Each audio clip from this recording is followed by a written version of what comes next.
This is Planet 76, your source for all things Philadelphia 76ers. We've got another great episode coming your way today, and we're cleared for takeoff. Let's go.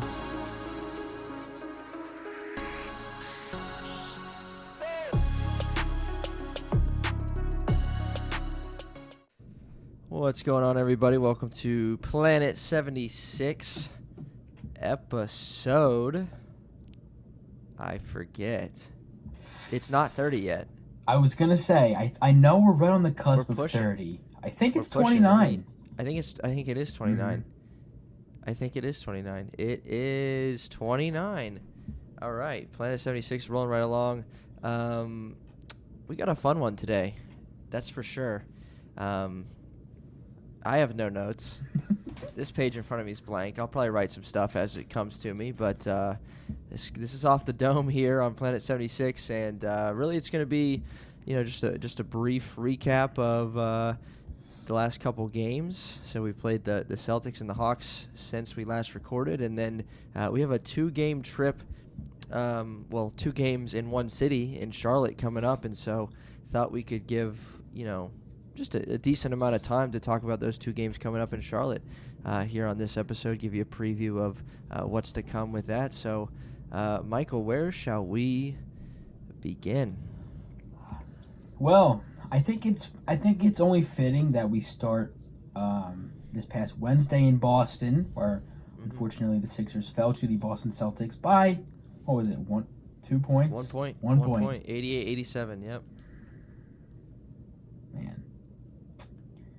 Why don't you start? Why don't you tell me? Why don't you tell me what you thought of that game, and then I'll tell you what I thought of that game. So I actually did not catch that one. Wednesday nights are always a no-go for me unless we're on the West Coast, but obviously know kind of what happened toward the end. I'm looking at the box score now. Gosh, it looks like a very tight game, quarter to quarter. So 20-21 in the first, 20-23 in the second, 23-20 in the third, and a 24 all in the fourth. You're not going to see that's all 4 quarters decided by 1 possession or less. You're not going to see that again. I feel like that's rare. What I do know is that, and you can speak to this and let me know if it was warranted or not. I know Tobias Harris got some heat for this one. Obviously what he did with the last possession, but I think just on the game as a whole, he got some flack. I know Joel struggled from the field, 3 of 17, 13 points. Seth Curry seemed to play pretty well. Shake had a good game, it looks like. But yeah, I mean, obviously, one thing we posted on Planet 76 was that dreadful last possession, Sixers down 1. I did catch, the last 3-4 minutes of the game. Sixers down 1, chance to win it. And just a horrendous play, which I'm sure we'll get into. But it would have been really nice to beat Boston. Obviously, we don't like them, and came up short. But 88-87 final. Why? So I guess talk a little bit about that. So Tobias Harris got some hate, and why was it such a slugfest?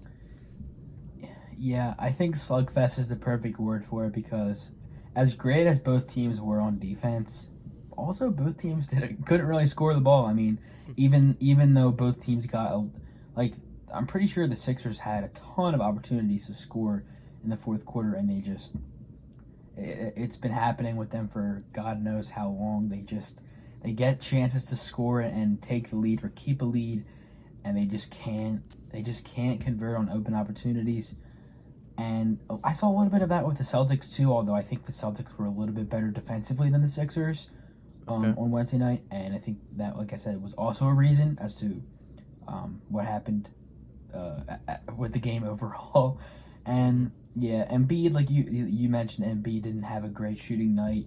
Tobias didn't have a great night overall.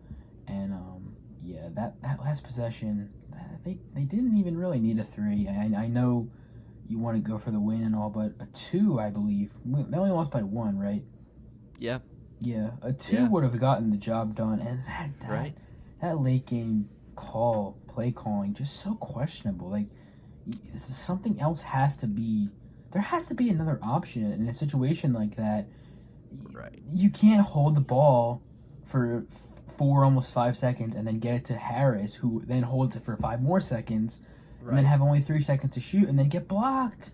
What a I just watched the three-pointer. play. I just watched it again. Yeah, It's I very mean, questionable that play call by. I'm guessing it was Doc Rivers. I don't know who else would have drawn that up, but I'm guessing it was him. right. And I'm trying to think of the situation immediately before, where did the Celtics hit a shot the possession before to take the lead? I don't recall. I don't know. That's a great question. I'm honestly not sure. I don't quite remember. But what I do know, and we can get into this before we even talk about the play itself, but what I do know is on the floor for that possession is Niang, who's inbounding the ball. He was probably pushing 5 seconds, just saying. Yeah. The disaster before the disaster. Niang, who's throwing the ball in. You got Embiid out there, of course, Tobias, who caught the ball, Danny Green, and Seth Curry. So there's no Tyrese Maxey. There's no Shake Milton, one of the two. I think would have been cool to have out there. I mean, Tyrese Maxey and Shake Milton are especially in a situation where you're down 1, are probably your best guys if you're going to say, hey, go get the ball, set a screen for this guy, go get a bucket. Now, Joel Embiid, like, you get the ball to him down low, that's a different story. Like, he's, we want to give him the ball, but, like, if you need someone to make a play, it's probably one of those two guys, and they're on the bench. Am I wrong? Like, how do you feel about that? Yeah, I definitely agree, and I think a lot of people were a little bit confused as to why Maxey or Milton weren't on the floor. And I guess I can understand it because, well, do I really understand it? I don't know, because, again, you didn't really need a 3 in that situation. And I don't know if that's the shot Doc drew up. I know that was the play he drew up. The inbounds play was definitely his doing. But I don't know if that 3 was his doing. And if either way, you don't need a 3. So you could definitely get away with having Milton or Maxey in the game just to, have another option, whether it's a cutter or just maybe an open mid-range or a layup or something like that. Yeah, I don't know. Definitely another questionable aspect of that very questionable ending. Yeah, and I mean, like I said, I'm looking at it now, and I hate to say it, but Al Horford straps on Tobias. He made him go backwards. That's never what you want to do. I mean, I think that's why he got so much hate. From the jump, he started backing up toward half court, and he's right where I paused the video right now. He is standing on the Ford logo near half court with 3.7 seconds with his back to the basket. Not good. Who's not going to have their back to the basket at the Ford logo? It's Tyrese Maxey or Shake Milton. And Shake Milton, again, he had, 16 in this game? Yeah. Why not? Give him a chance. And then, so if Horford's on Tobias Harris, Joel Embiid, if I'm looking right now, he's down low. Not really doubled yet. I'm sure he's going to be doubled off the catch, but he's got Jaylen Brown on him. And I don't know if their plan was to get him the ball. I mean, he looked like he was aggressively posting, and they never got it to him. But to that point, too, as I'm thinking through it even more, Tobias gets it on, the short side, I guess, if you will, of the court, and then Joel Embiid's on the other side posting up. Like, that means it's going to require a pass or two to get to an entry point to Joel. So, like, I don't know why Joel's posting up on the other side of the ball with 5 seconds. A lot of questions. And then, it goes to Niang, who gets blocked or whatever. I don't even know if it was it after the shot clock? Like, it was. Or the No, game I believe clock? he got it. I believe he got it off, but Robert Williams blocked him. Right. Yeah, so Robert Williams is over there. I'm sure, like I said, he's going to come to Embiid, but, like, to not have a guy that can handle the ball or, that's a playmaker out there is a little questionable for me. Oh. Bless you. Whoa. Excuse me. If anything, I would think, like, give Seth Curry the ball, set, like, 18 screens for him and let him just chuck something up. Yeah. I mean, it's not a bad idea. Anything is better than what Doc Rivers thought of. So Right. Tobias Harris. And to be fair, I did say Tobias should be more involved in late game situations. I'm eating those words now because it just didn't work. But here we are again on Planet 76 discussing what is wrong with the 76ers late game. I have a feeling that you're going to say that the majority of that falls on Doc Rivers. Well, maybe not. Maybe majority is a strong word, but like a lot of that is toward the play call, or. Yeah, I mean everything.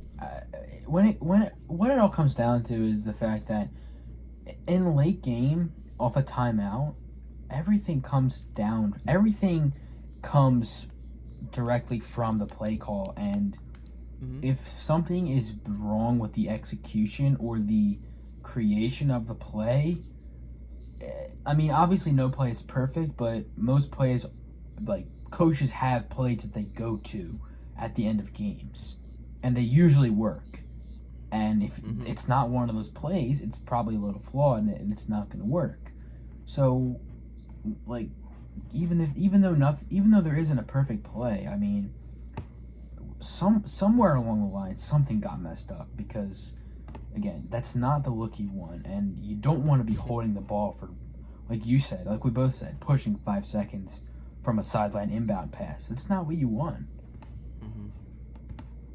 Yeah, it wasn't pretty. Not at all. It wasn't pretty. I was not happy after that. I was like, what? You know? And who knows exactly what the plan was. It obviously wasn't that. Yeah, I mean, even Niang out there, just a little strange.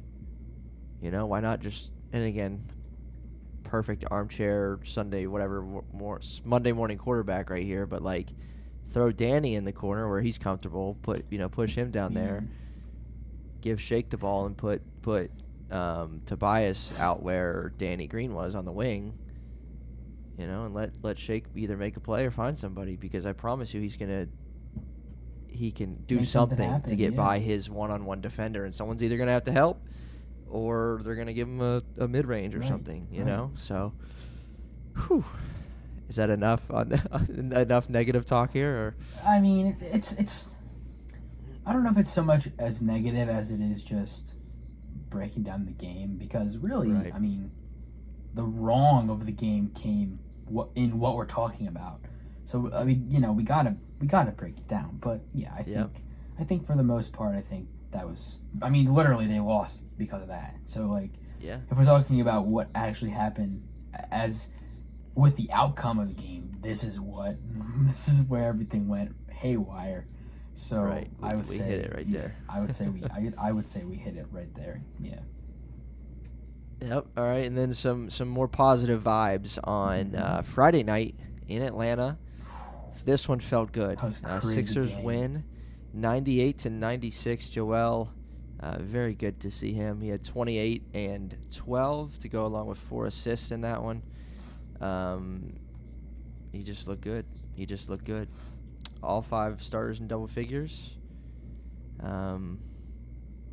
Sixers held the Atlanta Hawks to 9 in the fourth quarter, which obviously was the difference. Sixers didn't exactly light it up in the fourth. They had 20, but 20 was enough to get the job done. So how'd you feel watching that one? Well, the Sixers, I believe, were down as much as 12 or 13 at one point, I think.